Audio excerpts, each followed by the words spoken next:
Ladies and gentlemen, welcome to the Land of Music podcast with your host, Adam Roach.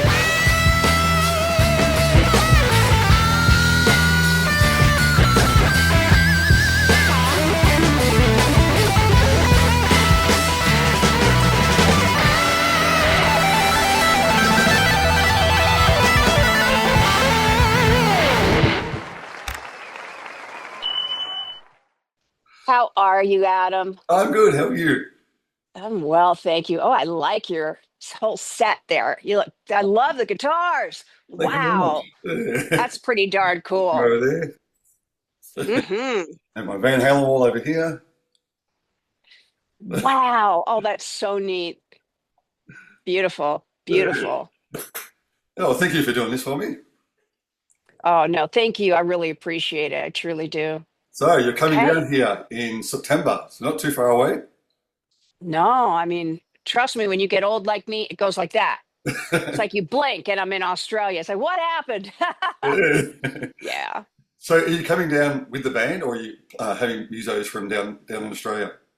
I am bringing my son's band, Jake Hayes, and he's got a band, Maudlin Strangers, but he's a front guy. Jake Yeah. has always been a front guy, amazing singer, guitar player. But Sandy West taught him when he was very young. She gave him a couple of drum lessons, and they had a very special relationship. Mm. And Jake is going to be drumming on this tour because he pays such homage because the way Sandy played was so unique and wonderful. And trust me, when I play with a lot of other players, like in the UK and in Australia, I mean, in Europe, sometimes the drummers don't play the way Sandy did. And it does, the songs suffer a little bit. Yep. So Jake plays exactly like Sandy, and he is a powerhouse. It's just, and plus his band, they're young, and his rhythm guitar player is 21 years old, and he's cute. So it's like there's something for everybody, right? And I've got Nick Mayberry, who is from Australia, and he and I have been working, and as well as Jake when we were touring since 2009. So it's really neat to have him support me in his home country. Wow, that's amazing. Yeah. I had a look at your son's videos. He's got a great voice as well. Oh my God, he is incredible. I mean, that kid can sing. I mean, I always tell everyone, and my wonderful ex-husband, Robert Hayes, who is no slouch, a very talented guy, but Jake's got more talent in the tip of his little finger than me and Bob have in our entire bodies. He just shocks us every day as an actor, as a singer, as a producer, as a drummer, uh, guitar player, lead guitar player. He was born to be in this business. And so it's great to say farewell and be able to have my son with me doing it. Yeah, and what a privilege for you to go on tour with your son. Because I do a duo here in Melbourne with my daughter. She's 29, so we get to play together Wow. every weekend. So I know how it feels to play with your Oh, nothing like it, right? When you yeah, got your kid up there with you. I mean, it brings such joy.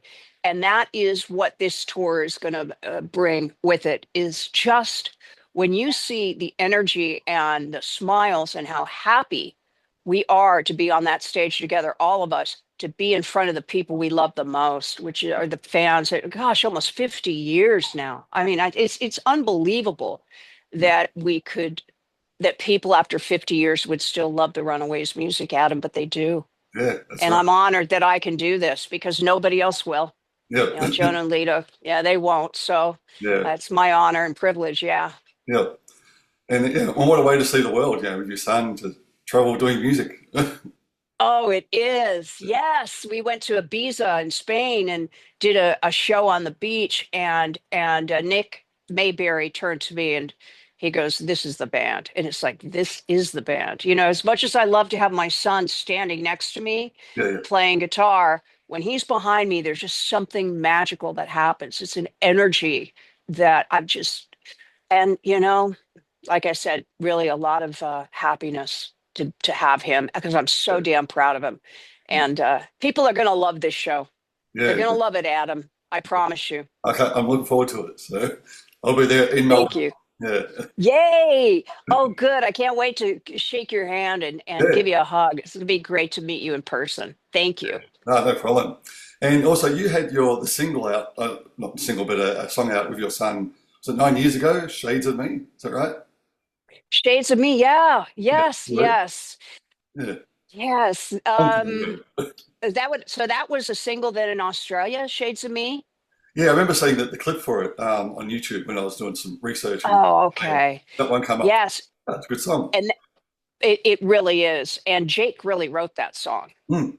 Jake wrote it. And I don't believe we're going to do that song on this tour, unfortunately, but you've given me an idea. Maybe we will. But he wrote that song. And again, he's so fantastic. That's one of my favorites on the record. Yeah, well, there you go. That should make the Australian. Yeah. Yeah, absolutely. Thank you for the idea. Yeah, you're welcome. Yeah. And So, I'm going to dedicate it to you if we do it. hey, there we go. I'll listen out for Yeah. it. I noticed you got a bit of time off in between Adelaide, which is the 6th of September. Then you're coming to Melbourne on the 11th. So you got like a hmm 4 or 5 days off. So have you got much planned for that time? I cannot wait because the last time I was in Australia, I had I had just had a terrible toothache. I mean, I'd gone to the dentist and they fixed it, but they didn't fix it right. And so I stayed that entire tour in my hotel room and I didn't get to see anything. Mm, So this time with Jake, we're going to really see Australia and enjoy it. And it's very exciting to me because I just love the country. I've been fascinated with Australia. And Susie Quattro is a very, very dear friend of mine. And that's one of her favorite places to go, as you know. yeah, that's right. Yeah. Yeah. She's always down here. Yeah. Yeah, she's the best. Yeah. What's been, what, is it 16 years since you've been here? Something like that? Or was it Yeah, 2016? 2016, yes. And I was there with Shameless. I mean, they backed me up. And it's just a whole different vibe, this show. I mean, completely different vibe because of the energy that I have behind me, having Jake and also these really young and very enthusiastic players that are fantastic. Yeah. So yeah, every somebody's going to walk out with something was fulfilled in their soul when they come to see this show. Yeah. And you also got another Australian connection. I noticed on the album you did 2020, I think it was. But, The Veronicas. yeah, Veronica's, yes, exactly. Yes. Oh, I love those girls. I just love them. They were just so much fun to work with. Just incredible talent. Yeah. And being twins, and I'm a twin, so it's Yeah. really neat, really super neat. Yeah. Yeah. So any chance they might come up for an appearance? Oh, the Veronicas. You know what? I don't think so. I mean, it's been quite some time now since we worked together. It's been 15 years, and unfortunately, we didn't stay in touch, and that's sad. Hmm. But who knows? If they know I'm coming, I know they'll show up. Yeah, yeah. That's if they're still living here. I'm not sure. They might be in America at the moment. So They might be. yeah, Yeah, I know that. Yeah, she was dating Billy Corgan, who has also worked from Smashing Pumpkins, one of the sisters. I can't remember which one, but that was really neat to be able to work with Billy as well on that record. The record is just fantastic. I just yeah, wish it could have come out a little sooner. yeah. That's right. But talk about the dating. I didn't realize that your sister was married to Steve Lukather. That's right. Yeah, And the funny thing is Trevor Lukather, their son, is such a fantastic uh musician. And Billy Corgan, he hired him to produce some of his stuff now. And he was actually asked to join the Pumpkins. oh wow. And Trevor has his own band, and so he kind of decided not to, and he kind of regrets that now. But yeah. And Trevor, when Jake was only 16, Trevor was going on tour and he asked if Jake could come and play guitar for him. And I said, "How would you like your no, fast or slow?" Because it's like he's too young. And it's like, Aunt Cherie, you were on the road at 16. It's like, exactly. Yeah. Too young. Yeah, that would have been amazing. Those two together in the band. Yeah. Yep. For sure. For sure. And they still work together. They work up together a lot. So Yeah, it's pretty neat to have such a musical family. Oh yeah, It's a blessing. Yeah. yeah. That's good. And how about your sister? Is she doing anything music at the moment? No, Marie, she just, I think she thought she wanted to do what I did. And but then when she actually started doing it, she really realized that she didn't really care for it. And she was married to Steve. Yeah. And after we had spent $250,000 on this record, she and Steve called me one night. We're about ready to start putting our tour together. She goes, Cherie, I'd really just like to have kids and be married to Steve. It's like, what? Well, that's not going to end well for me. And it didn't, it didn't, unfortunately. I mean, I don't really recommend um, doing what I did, taking a risk like that because I paid pretty dearly for it. But it's a fun record, and I think we're going to do a song or two off that record. Oh, excellent. That'd be really good. Yeah. Yeah. Now, I do have one question before we finish, because you notice I'm a big Van Halen fan. Now, do you remember? Yes. I saw an interview with Kim Fowley talking about how Van Halen supported the Runaways back in the day. Now, do you remember that?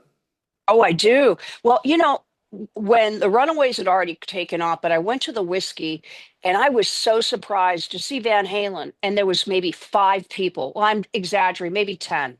Hmm. There was no one there. It was before they had really launched, but I saw them and I thought, now these people are dynamite. They are going to go, and they did. And of course, Eddie is one of Steve's best friends. And he was always at their house, and Marie and Eddie were very close. And you know, it's just amazing how fast time flies. Yeah. I still feel like that. I could still go over there and Eddie would be there. And it's too bad. It's really a terrible loss. Yeah. He was the best. Yeah, Oh, good yeah. guy. Yeah. No, he's the reason why I got into music. So, yeah. Well, yeah, he was very special. Very Yeah. special. Yeah. Because I'm doing a book now with, oh, not a book, but Steve Rosen. Do you know Steve Rosen, the journalist? Yes. Yeah. Yes. Well, he released his book called Tone Chaser about Eddie Van Halen. And then he's got another book on a side project. I'm doing the audio for him, which is called Oh, Van Halen's Voices, where he interviewed all these people about Van Halen. And one of them was Kim Fowley. And he spoke about how he saw him and then put Marshall Bell, put him on onto him to manage him and everything. And he spoke about you guys, the Runaways. Yeah, so it's really interesting. yeah, they were such a great band. And I really, David Lee Roth, you just never saw someone that looked as good as him, though, too. I got to give kudos. It sang like that.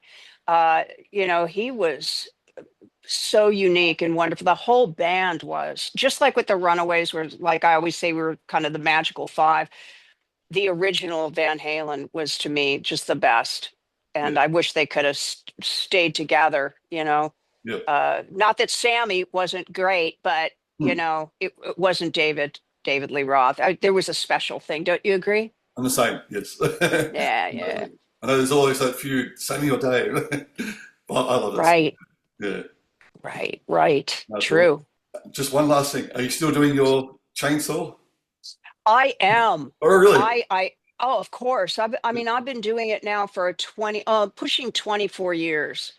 Um, and it was something, that inner voice that is so important that people listen to that inner voice, because I would never have, I knew after going to my very first David Bowie concert that I needed to be on stage. Mm. Otherwise, I was just a shy surfer girl, but I started preparing then for it. And with the chainsaw art, I just happened to be passing some guys on the side of the road. And even though I was a wood carver at the time, I'd never done 3-dimensional carving. I was doing 2-dimensional, which is like tabletops and things like that, signs. But this voice would not leave me alone. Every morning I got up, you have to go back. You got to go back. Finally, it was like, all right, already, I'll go back. And I walked into that gallery and saw these beautiful pieces of art, not like the square kind of what you would expect, like, old guys with chainsaws, that what they would do, or that Yeah. kind of chainsaw art. It was really amazing. And this voice, as clear as your voice, said, you can do this. And I was like, what? Of course, my family had an absolute, they were not happy because they thought I was going to kill myself. But it was like, you know what? I'm sorry. I have to. I mean, this is my passion. It became my passion, and I competed in 2005, and I won awards and ribbons and medals, and placed seventh in the world at one point. So it was really, it's a part of me now, and I've become so good at it because you can't make a mistake with that. You can't, you can't put it back on. So you don't make mistakes, and it's so fun to be able to go out there and be as good as I am at it. It's a relief, you know. Yeah. Well, when you're here, I've got a couple of trees that need a bit of trimming, so if you don't mind. As long as it's not hardwood, Adam, as long as it's not hardwood. I like redwood and cedar and elm because they're softer. You know the joints at 65. You know what I mean. Yeah, yeah, yeah. I was going to say, it must be a bit of a workout doing that. Oh, it's kept me in some pretty great shape. Yeah, Yes. yeah. But it's been very hot here, so I haven't been able to do any carving. After menopause, you really can't regulate your body heat. So I always am now kind of a victim to the weather of whether I could go out there and carve or not. But I look very forward to getting out there ASAP. But right now, it's all about Australia Yes. and No, to see the fans and the people that are the reason why I'm there. I'm very excited and so grateful. yeah, I really hope we can, yeah, meet up and say hello and have a drink of water. Yeah, absolutely. Yeah, For sure. Yes. yeah. Well, thank you again for this. I really appreciate it. And, sorry it's only a short one, but yeah, I'll see you on September the 11th down in Melbourne at the Corner Hotel. Oh, yay. I'm looking so forward to it. And we'll take some pictures together. It'll be so nice to shake your hand and give you a hug and say thank you so much for all the support. Really appreciate it, Adam. I really do. No, thank you. I'll meet, I'll team up with John. Hopefully he can organise it, yeah, so we can get back and see you. Oh, definitely. Definitely. Yes, you have to be a guest, Uh, period. Thank you very much. Thank All right, you. no problem. Thanks so much. I'll Have a see you real wonderful soon. day. You too. Okay. Yeah, bye-bye. Bye. Bye.